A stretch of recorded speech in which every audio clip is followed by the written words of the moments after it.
First question email setup ചെയ്യുക. പിന്നെ DHCP വെച്ചിട്ട് 2 PC സെർവർ IP അഡ്രസ്സ് ഇടുക. പിന്നെ ഇമെയിൽ ചെയ്യുക. പിന്നെ FTP യൂസ് ചെയ്തിട്ട് ടെക്സ്റ്റ് ഫയൽ സെൻഡ് ചെയ്യുക. അപ്പോൾ ഫസ്റ്റ് ആദ്യം 2 PC സെറ്റപ്പ് ചെയ്തു. പിന്നെ 3 സെർവർ, പിന്നെ നടുക്കിൽ സ്വിച്ച് വയ്ക്കുക. എന്നിട്ട് അതെല്ലാം കൂടി കണക്ട് ചെയ്യുക അതിലേക്ക്.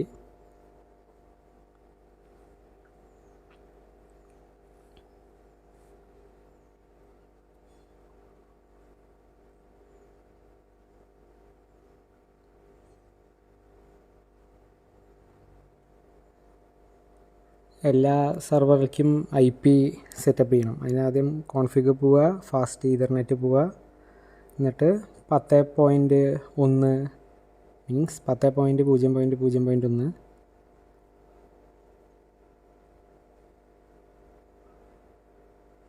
ബാക്കിയുള്ള സെർവറിൽ അങ്ങനെ 2, 3 ഇടുക. സെർവറിന് മാത്രം IP നമ്മൾ സ്റ്റാറ്റിക്കായിട്ട് ഇട്ടാൽ മതി.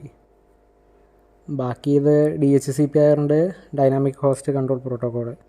അപ്പോൾ തന്നെ ഇതാവണം, ഡൈനാമിക്കലി അത് സെറ്റാവണം.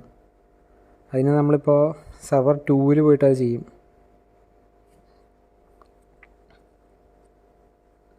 നമ്മൾ 2 എടുക്കുക, 10.0.0.2 ഉള്ള സെർവർ എടുക്കുക.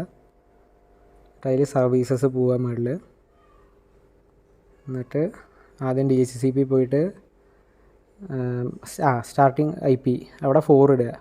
കാരണം എന്താ വെച്ചാൽ ഇനി ഡൈനാമിക്കലി കൊടുക്കാൻ പോണത് 4 മുതലാണ്. അപ്പോൾ ഓട്ടോമാറ്റിക്കലി വരാൻ വേണ്ടിയിട്ട് അവിടെ 4 ഇട്ട് അത് ഓൺ കൊടുക്കുക, സേവ് കൊടുക്കുക. സേവ് ചെയ്താലേ അത് ഇതാവുള്ളൂ, ഇല്ലെങ്കിൽ അത് സേവ് ആവില്ല. ക്ലോസ് ചെയ്യുക.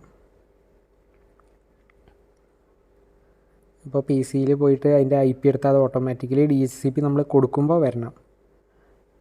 DHCP കൊടുത്തു, അത് ഓട്ടോമാറ്റിക്കലി അവിടെ 4 വന്നു. അപ്പോൾ അടുത്ത PC അങ്ങനെ ചെയ്യുമ്പോൾ തന്നെ 5 വരും.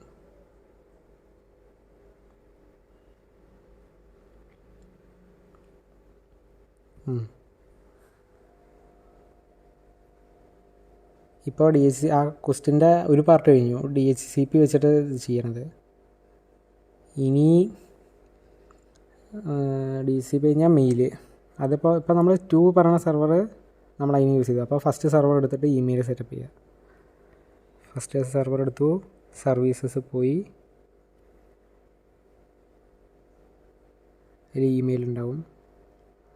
ഇതിൽ ഡൊമൈൻ നെയിം പറയുമ്പോൾ നമ്മൾ @gmail.com കൊടുക്കില്ല, അതിലത്തെ ആ gmail.com പാർട്ടാണ്. അത് സെറ്റ് ചെയ്യുക. എന്നിട്ട് എന്താണ് പേര്, പാസ്വേഡ് എന്തായാലും കൊടുക്കുക. നെയിമും പാസ്വേഡും, എന്നിട്ട് സേവ് കൊടുക്കുക. ഇപ്പോൾ ഇതിൽ ABC പാസ്വേഡും ABC വേറെ സാധനവും, യൂസർ നെയിമും പാസ്വേഡും. ഇത് ക്ലോസ് ചെയ്യുക. ഇനി മെയിൽ അയക്കാൻ പറ്റണം. ഒരു PC എടുത്തിട്ട് ഡെസ്ക് ടോപ്പ് പോവുക. അപ്പോൾ സർവീസ് സാധനങ്ങൾ കിട്ടും. അതിൽ ഇമെയിൽ എടുക്കുക. നെയിം എന്ത് കൊടുത്താലും കുഴപ്പമില്ല, പക്ഷേ കൊടുക്കുക. എന്നിട്ട് @gmail.com കൊടുക്കുക. നേരത്തെ gmail.com ഡൊമൈൻ നെയിം കൊടുത്തിട്ടുണ്ടായിരുന്നു, പറഞ്ഞ യൂസറും കൊടുത്തിട്ടുണ്ടായിരുന്നു. പിന്നെ ഇൻകമിങ് മെയിൽ സെർവർ പറയുമ്പോൾ നമ്മളിപ്പോൾ ഇത് മെയിൽ സെറ്റപ്പ് ചെയ്തത് 1 അപ്പോൾ 1 കൊടുക്കുക. പിന്നത്തെ അതുതന്നെയാണ് ഔട്ട് ഗോയിങ് മെയിലും. എന്നിട്ട് യൂസർ നെയിം കൊടുത്തിട്ടുണ്ടായിരുന്നു പാസ്വേഡ് ABC. സേവ് കൊടുക്കുക. അപ്പോൾ അത് വരും. അതേമാതിരി രണ്ടാമത്തെ PC എടുത്തിട്ട് അതേ പരിപാടി ചെയ്യുക. ഇപ്പോൾ രണ്ടാമത്തെ PC എടുത്തു, ഡെസ്ക് ടോപ്പ് എടുത്തു, ഇതെടുത്തു. ഇപ്പോൾ നമ്മൾ മറ്റേതിൽ ചെയ്തുകൊണ്ട് B പറഞ്ഞ സാധനം ഇത് ചെയ്യുക. B@gmail.com ഇൻകമിങ് മെയിൽ സെർവർ നമ്മൾ ഇട്ടുണ്ടായിരുന്നു already, 1. Outgoing same, user name B, password ABC. Save കൊടുത്ത സാധനം വരും. എന്നിട്ട് ഇതിൽ കമ്പോസ് ചെയ്യുക. ഇപ്പോൾ ഫസ്റ്റ് PC എടുത്ത മെയിലിൻ്റെ ഇതെടുത്തു, അതൊന്ന് കമ്പോസ് ചെയ്തു. അതിൽ @gmail.com സെൻഡ് ചെയ്യുക Bയിലേക്ക്. അപ്പോൾ B@gmail.com ഇടുക. സബ്ജക്റ്റ് എന്തെങ്കിലും ഇടുക. അപ്പോൾ അവിടെ ഉള്ളിൽ വേണമെങ്കിൽ എന്തെങ്കിലും ടൈപ്പ് ചെയ്യുക. സെൻഡ് ചെയ്താൽ അത് മറ്റേതിലേക്ക് എത്തിയിട്ടുണ്ടാവും. റിസീവിൽ കിടക്കണ്ടാവും മറ്റേ സാധനത്തിൽ. അതേമാതിരി ഇതിന്ന് എ പറഞ്ഞത് ഇപ്പോൾ ഇത് ഈ സാധനം പറഞ്ഞത് ബീൻ്റെ പി സി ആണ്, സെക്കൻഡ് പി സി ആണ്. അപ്പോൾ എ പറഞ്ഞ സെർവർക്ക് ഇതൊന്ന് സെൻഡ് ചെയ്യുക. വേണമെങ്കിൽ റിപ്ലൈ ചെയ്യുക, എന്ത് വേണമെങ്കിലും ചെയ്യുക. ലൈക്ക് ആ റിസീവിൽ പോയാൽ റിപ്ലൈ ചെയ്യാൻ പറ്റും.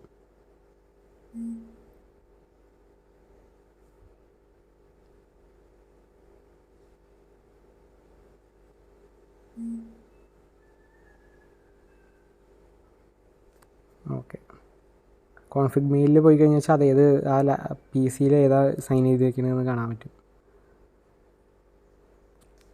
അപ്പോൾ ഈ ഹോൾ സാധനം മെയിലിങ്ങിൻ്റെ ഇത് തന്നെയാണ് മറ്റേ രണ്ടാമത്തെ ക്വസ്റ്റ്യനിലും സെയിം പാർട്ടാണ് ഇത് ഫുള്ളും. എക്സെപ്റ്റ് എന്തോ ഒരു ചെറിയൊരു മാറ്റമേ മറ്റേതിൽ DHCP ഒരു DNS ഒക്കെ ചേർത്താണ്ട്, അതൊരു ഡിഫറൻസ് ആയിരുന്നു. ഇനി നമുക്ക് എന്തായിരുന്നു FTP ഫയൽ ട്രാൻസ്ഫർ ചെയ്യണം. ഫയൽ ട്രാൻസ്ഫർ ചെയ്യണമെങ്കിൽ ആദ്യം ഒരു ഫയൽ വേണം. അപ്പോൾ ഒരു PC എടുക്കുക, എന്നിട്ട് അതിൽ ടെക്സ്റ്റ് എഡിറ്റർ ഉണ്ടാവും ഡെസ്ക് ടോപ്പ് പോയാൽ. അപ്പോൾ ടെക്സ്റ്റ് എഡിറ്ററിൽ പോയിട്ട് ജസ്റ്റ് ഒരു ഫയൽ ഉണ്ടാക്കുക, എന്തെങ്കിലും ടൈപ്പ് ചെയ്യുക, എന്നിട്ട് ക്ലോസ് കൊടുക്കുമ്പോൾ അതിൽ സേവ് ചെയ്യേണ്ട ഓപ്ഷൻ കാണിക്കുക. അതിൻ്റെ ഉള്ളിൽ ക്ലോസ് കൊടുക്കുമ്പോൾ അപ്പോൾ സേവ് കൊടുക്കുക, അതിൽ എന്തെങ്കിലും ഒരു പേരിടുക, എന്തെങ്കിലും .txt എന്നിടുക.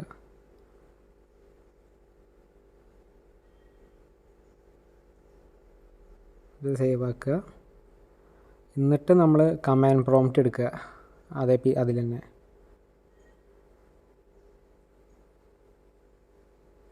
കമാൻഡ് പ്രോംപ്റ്റ് എടുത്തിട്ട്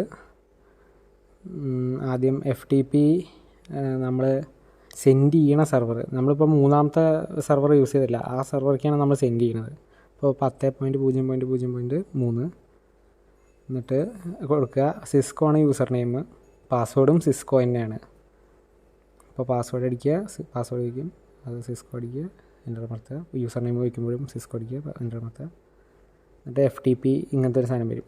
അപ്പോൾ പുട്ട് ആ ഫയൽ നെയിം കൊടുക്കുക, പുട്ട് അതുൽ.txt ആണ് ഞാൻ അതിൽ കൊടുത്തിട്ടുണ്ടായിരുന്നു, അത് കൊടുക്കുക, എൻ്റർ അമർത്തുക. അപ്പോൾ അത് അതിലേക്ക് കയറും, ആ സെർവർക്ക് കയറും സക്സസ്ഫുള്ളി പറഞ്ഞിട്ട്, യെസ് കോപ്പീഡ് പറഞ്ഞിട്ട്.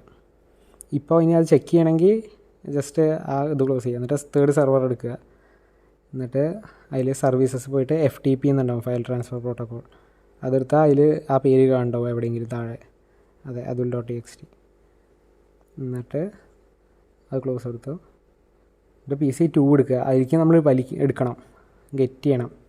അപ്പോൾ പിന്നെയും സെയിം പരിപാടി ചെയ്യുക. FTP എന്താ പറയുക സെർവർ, ഏത് സെർവറിക്കാണോ എടുക്കണം നോക്കണത് അത് 10.0.0.3. എന്നിട്ട് അടിക്കുമ്പോൾ യൂസർ നെയിം സിസ്കോ, പാസ്വേഡും സിസ്കോ. എന്നിട്ട് പിന്നെന്തായിരുന്നു, ഗെറ്റ് ചെയ്യുക, ഗെറ്റ് അതുൽ.txt അടിക്കുക. അപ്പോൾ അത് കിട്ടിയെന്നാകും. ഇത് കൺഫേം ചെയ്യാൻ ഇനി വേറെ എന്തെങ്കിലും മാർഗം ഉണ്ടോ എന്ന് എനിക്കറിയില്ല. ഇതെന്തായാലും ഇപ്പോൾ കിട്ടിയെന്നല്ലേ കാണിക്കണ്ടല്ലോ. ഓക്കെ, ഈ ഫസ്റ്റ് ക്വസ്റ്റ്യൻ കഴിഞ്ഞു.